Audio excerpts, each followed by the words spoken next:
Broadcasting live from an Airstream somewhere in Tornado Alley, bringing you the people, places, and stories from the Panhandle to the Red River.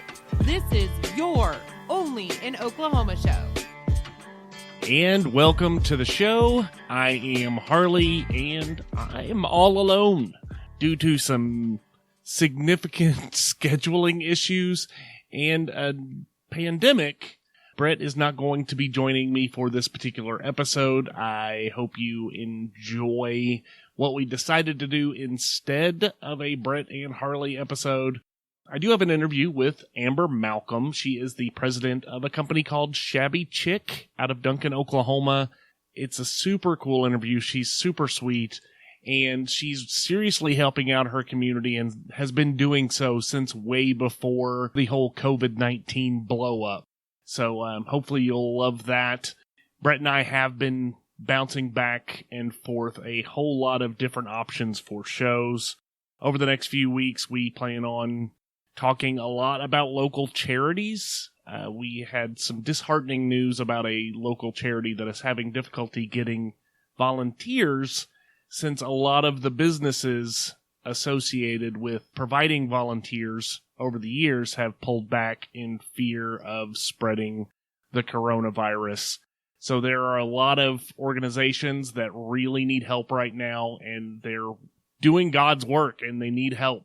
So over the next few weeks, we will be talking to some of these organizations, putting out a whole lot of information on Facebook. So if it is within your means to help, please do so. You might also see more of these particular types of shows coming up over the next few weeks because the countdown clock on Brett's new baby is rapidly approaching. He may not be available for a multitude of reasons. So hopefully you guys appreciate what we're doing in the interim. And trust me, we will be back to normal very soon. But in the meantime, here's my interview with Amber Malcom. Enjoy. Joining us today is the founder and president of Shabby Chick in Duncan, Oklahoma. She is an entrepreneur and natural lifestyle products enthusiast. Welcome to the show, Amber. Hi, thank you so much for having me. I am super impressed with what you are doing. I was reading some of the information about your products, and I kind of want to just start off with, how the heck do you come up with a product that cleans things as well as traditional cleaners, but is, like, safe for your pets and your animals, your families? I have a background. I was specially trained as a lawyer for this. No, I'm just kidding. I joke. I am a recovering attorney turned accidental hippie. Oh, wow. About 10 years. Yeah, it's not my repertoire. But about 10 years ago, I got very sick, very sick. I was in the hospital about 72 days. I had over 18 surgeries. And I only had about a 10% chance of survival. And spoiler alert, I lived. And so after I started getting better, my husband and I started really paying attention to our environment and the chemicals we used and, the food we were eating. And we wanted a natural as possible lifestyle. So we bought a tiny little micro farm. And we started raising goats and chickens and rabbits. And oh my goodness, there's so many different kinds of chickens. I did not know that. And I would start cleaning this little old farmhouse and the fumes would run me out of the bathroom. And I thought, here I am trying to live this natural lifestyle and these have got to be toxic cleaners. And I got to doing research and they're really, really bad for us. So of course I went out and I started buying all the healthier, greener stuff and it didn't work. I was like, well, I'm not paying more and having to do more work. This is silly. So I finally decided to make my own. And my husband kept grabbing the bottles and cleaning all the really greasy stuff in his garage and on his cars and things like that. And he said, Amber, you need to start selling this. And I was instantly offended. I said, I have a doctorate degree. I'm not going to be that creepy guy that goes next door going, hey, you want to buy this cleaner? I'm like, we've all had that guy knock on our door. Absolutely. I'm not going to be that guy. Yeah. But we were already selling our produce and stuff at the farmer's market. So after a while, he kind of convinced me to make a few bottles. And within about a month, we were selling more cleaners than produce. And I went to a few a few of those little craft shows you see, and I would sell out. And I thought, well, I think I've got a business here. And so Really quickly, we got into a little manufacturing spot and started making it ourselves. And within about 2 years, we were on the Home Shopping Network twice, and we were selling it to stores all across the country. And so it blew up really, really quickly for us. That's amazing. I didn't realize the Home Shopping Network aspect. And within a month of your release, actually outselling what you were there to sell in the beginning. That's crazy. So what's the name of this magic cleaner? It's Shabby Chick Cleaners. Okay. And everything that we make is 100% natural. What you see on a lot of packages is they're 99% natural. And the worst part about that is that 1% is usually dyes and fragrances. And those are the most toxic. Those are known carcinogens. Like, we know they cause cancer. And that'll be the 1% that's not natural. And it's the most toxic percent. And so that is why we really pride ourselves on being 100% natural. We don't use any dyes or fragrances. That's amazing. So you started off with one cleaner, and now you have a whole line of products. Did those all kind of come the same way, or was it one thing led to another? Pretty much. It's kind of like an addiction, I hear. I've never had, but you start one thing, and then I realized how bad laundry soap is. I mean, it is one of the most toxic products we put on, and we put it on our skin, and then we put it on our sheets, we put it on our clothes. And my husband and my youngest child were starting to have like allergies from all the store-bought. So I started making our own detergent, and so that eventually it became one of our products. And I came out with some lotion bars. Again, a lot of them was out of necessity and need. Like, I need this product, and I can't find one on the market that's the quality I want, and so I would just make it. So all of your products are made in America. Is it primarily in Duncan, or do you have multiple? Go ahead. Right now, everything's made in Duncan, yes. That's awesome. Would it be out of line for me to ask how many employees you have, how many jobs you've created with your product line? At times, like when we were on the Home Shopping Network, we had up to 17 employees. And then last year, I actually retooled and shut down, and we decided that the educational component was missing in the company. You know, if there wasn't brand recognition, people didn't understand why we were so much better of a product. So we went to a direct sales model last year. And so now I think we call them cleanup coaches, and we have about 100 coaches across the country. And then in Duncan, we have about 6 employees. Wow. That's huge. I mean, yeah. for something that you just kind of did for yourself, that's amazing. Yeah. It's been a wild ride. It really has, but it's been a lot of fun. Well, I am going to say that in this particular environment with the COVID-19 virus flying around, that it has become exceedingly difficult to find cleaners and sanitizer and that sort of thing. Are you having the same supply issues, or is this something that, since you have a different product completely, is it something that you're not running into? So we're actually not running into problems. Like I said, we've had big orders, and so we keep a pretty big inventory on hand. And also, we make almost every ingredient except for like the essential oils that go into our product. So we only have to buy a few bulk ingredients, and then we actually make almost everything that goes into it. So we just aren't going to have supply problems in the future either. The only packaging maybe, but right now I haven't had any problems with that either. That's awesome. Now, you have been doing a lot of work in your community at this particular point in time. Can you tell us some of the changes that you've made with your company and the delivery of your products since the whole quarantine issue has become an issue? Yes.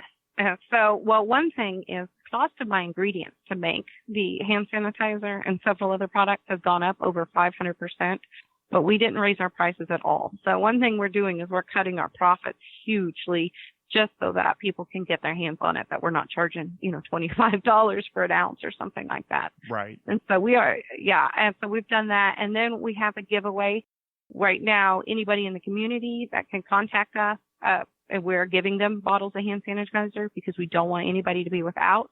We've given to several organizations, and we're hoping in the next couple of weeks, crossing my fingers, that we'll be able to get to a place where we can possibly even do a buy one, get one. So for every bottle purchase, we'll make sure somebody that's in need gets a bottle. That's awesome. I also noticed something about deliveries.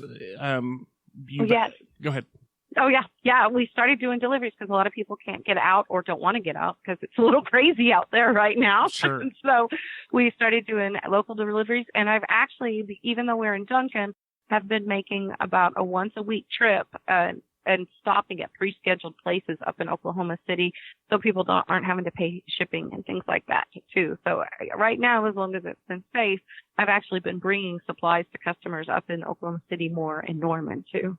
That's absolutely amazing, Amber. I the lengths that you're going to add to the community as opposed to a lot of businesses in these times, tend to start contracting and protecting their bottom line and that sort of thing. It is wonderful to see that you're giving back to your community in such massive measures.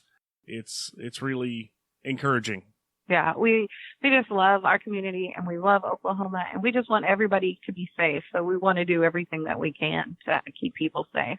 Well, that's wonderful. What can you tell us the best way for people to find your products, the easiest way for them to procure them, the easiest way for you to deliver, that sort of thing? Our website. Our website has the delivery option or shipping options on there.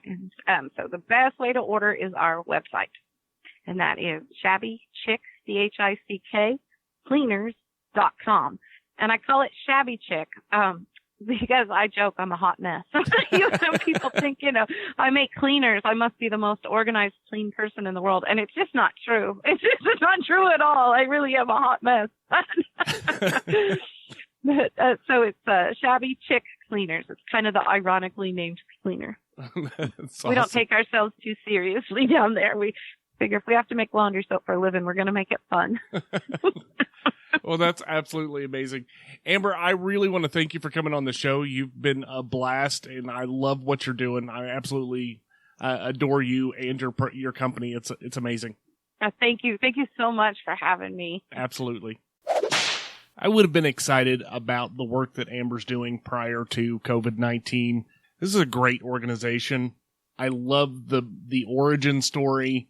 The cleaning products, I'm sorry, if you're not on board with cleaning things without damaging the environment or yourself or your kids or your pets, I just don't get it. Check them out. It's shabbychickcleaners.com. They also have a Facebook page. It's Shabby Chick Cleaners at Facebook or on Facebook. So check them out. I think it's well worth supporting a local company that is going out of their way to not only support the community in its time of need, but to do so throughout the year. They're creating new jobs in the area and providing a service that I don't see a real competitor for. So check them out. Again, over the next few weeks, we are going to be talking to a lot of people like this. If everybody that we can find that fits the bill, as well as Amber Malcom, we're going to try to get on the show. If you guys know of an organization that needs to be called out, let us know. We want to get them on the show. I think it's great to hear uplifting stories at this point in time, and I think it really shines a light on how awesome Oklahomans are. So hit up our Facebook page, OnlyinOKShow. Let us know who we should be talking to. This has been the OnlyinOKShow. I am Harley, and we're out of here.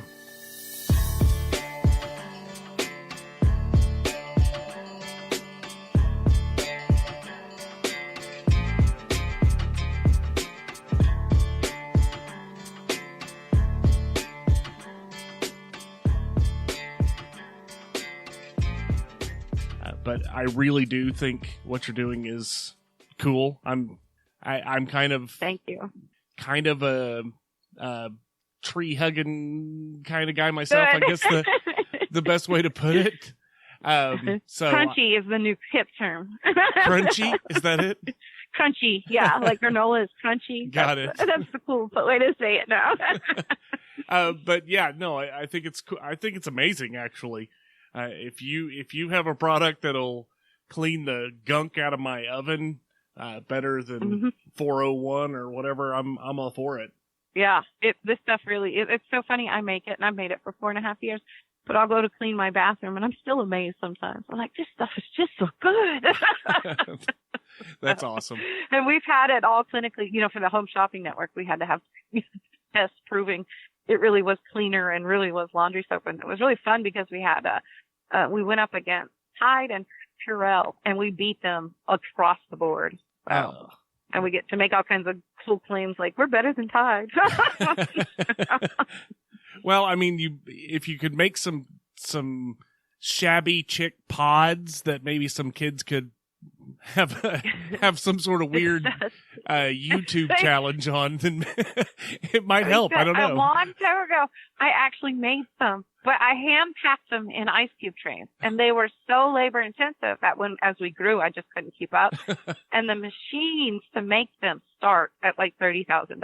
Oh, good Lord! I will be bringing them back, and honestly, I mean, I like them better than my laundry. I love my laundry soap. I really do, but they work just a tiny bit better than my laundry soap. And so my really old customers, they know, they're like, when are you bringing the pods back? And I'm like, guys, I got to come up with $30,000 for a machine. Yeah, that's one machine. That's crazy. We were focused on things to do in Oklahoma. It was, fun places, cool people. And now that's your garage. Yeah, like literally they shut everything down. I was like, they shut down a banjo festival in Medicine Park, and I was like, I know, we were going to take the kids to that. We did an interview with them like 3 days before, and they're like, yeah, we're not closing, and I'm like, cool, we'll put the show out, and then like 24 hours later, they're like, yeah, we're not going to do this, and I'm like, it's outside, like, and the sun is supposed to kill everything. Exactly. Yeah. So anyway, we just want to help out any way we can. We love Oklahoma too. So, I'm really impressed. Actually, it kind of is starting to piss me off a little bit. Duncan has like all of the cool stuff. There are like 3 or 4 towns in Oklahoma where I'm like, man, they're doing this, and they're doing this, and they're doing this. And I'm like, there are other places in the state. We need to cover other places. And it's like, well, all the cool stuff here. Exactly. Yeah. So and when people get out and about, it's really funny. And we might be moved out here pretty quick too. But right now, we have the world's only drive-through for cleaning products. The building we moved into was like a little sandwich shop, and they put a drive-through window in. So now we use it to sell cleaning products out of. It's hilarious. That's awesome. That's awesome. All right. So it's really fun. I hope you don't mind. I'm putting all of this in the outtakes after the outro music. Yeah. So. It's fascinating, man. We figure one day there's going to be one of those really silly reality shows like Duck Dynasty or something, only it'll be about Shabby Chicks, because it's just crazy, the stories and all the things that have happened along the journey. It's just been fun. It's really cool. Your website doesn't quite do it justice. You guys need to go in there and add more of the stories. I know. It's been all me. It's super fun. So I'm literally hiring somebody next week. I called one of my girlfriends. I was like, I know you don't have other work. You made me tell a lie because you took out a word. You would think that the cleaning industry would be, relatively clean. Yeah, no, it seems kind of dirty. It really is. It's shocking. There's absolutely no regulations on cleaning products. It doesn't surprise me. Honestly, if you look at like the warning labels for combining things, like, oh my God, like, yeah, I could take a couple of things in my kitchen and make mustard gas. Like, why do I need to be able to make mustard gas? I know, exactly. It is crazy. Yeah. Yeah. This could be one of those people who are like, yeah, just squirt some peppermint oil on it and it's like magic. I know. She could be really out there. Those people are out there. Yeah, I meet them. Believe me, I know. We did over 100 shows, like our second year in business. We literally drove from coast to coast everywhere. And so I have met every kind of person. Yeah, I know. So I was super impressed to actually see that it's real products and that you're going to the links that you are. And I'm glad to have met you virtually over the internet. And if I can help in any way, let me know, and I will definitely pass along anything that I think you might be able to help with. Absolutely. Please do. All righty. Well, Amber, thank you very much. Take care. You too. Bye-bye.